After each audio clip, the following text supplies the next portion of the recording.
So, for me, the daily confrontation with fear has become a real practice for me since about three years ago. I went skydiving in Dubai, right? And skydiving is a really interesting confront with fear, right? So I gotta stand up. I'm sorry, I gotta stand up. All right. So all your friends, what happens? You go out. I dropped my thing. Yeah. So what happens is you go out the night before and you take a drink with your friends and somebody says, "Yeah, we should go skydiving tomorrow."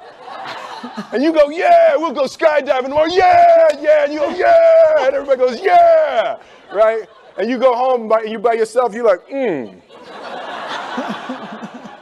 Right? You're like, well, I mean, they was drunk too. Right? So maybe they not, maybe, I mean, we don't have to go. We don't have to do it.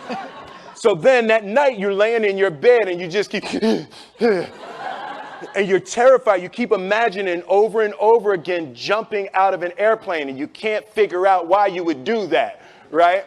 And you're laying there and you have the worst night's sleep of your life, but you still have the hope that your friends were drunk, right?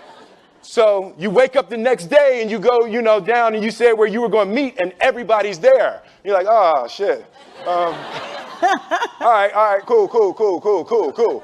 Right? So you get in the van and you don't know that your friends had the same night that you had because they're pretending like they didn't. They're like, yeah, man, my uncle's a Navy SEAL and, this is going to be great. I've been looking forward to this. And you're like, oh, my God. And your stomach is terrible. You can't eat and everything, but you don't want to be the only punk who doesn't jump out of this airplane. So you get there and then you have the safety brief. And you're standing there, and the guys will tell you, well, if the chute doesn't open, what's going to happen is well, why the hell, what could happen? That the chute wouldn't open, right? So you do a thing, and what you do is your first jump, you're attached to a guy who is going, he's going to walk you out. So you go, and you get there, and there's an airplane, and nobody's stopping. Everybody's still going. So you get onto the airplane, and you're sitting there, and it's extra because you're sitting on some dude's lap, some stranger. You're sitting on his lap, and it's like, you're trying to make small talk. Yeah, man. So you be jumping with people all the time, huh? Right? So, and then you just want to make sure, you got kids, right? You got people you need to see, right? You just want to make sure he's serious, right? So you get in there. So everything's normal. So you fly and you go up to 14,000 feet, and you notice there's a light. It's red.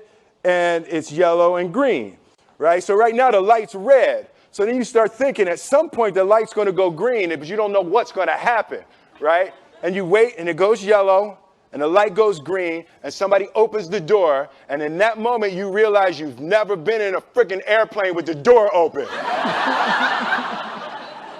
Right? Terror. Oh, sorry, I'm spitting. I'm sorry. Oh, sorry. No, terror. Right?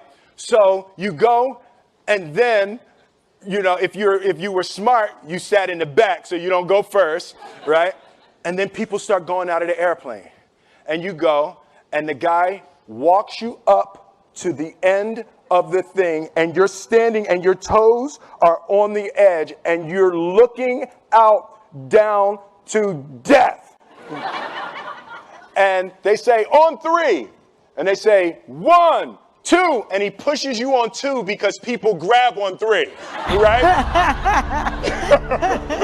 Right? And you go,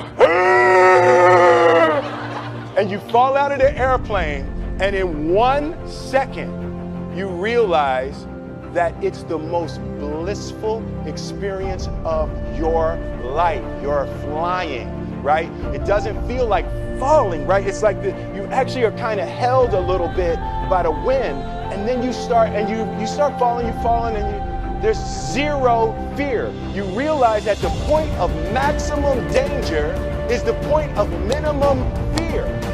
It's bliss. It's bliss, and you're flying,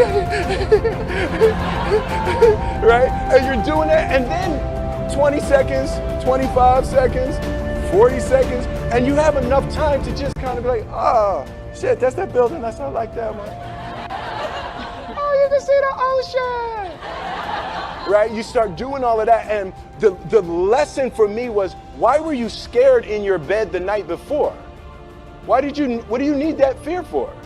Just don't go. Why are you scared in your bed 16 hours before you jump? Why are you scared in the car? Why could you not enjoy breakfast?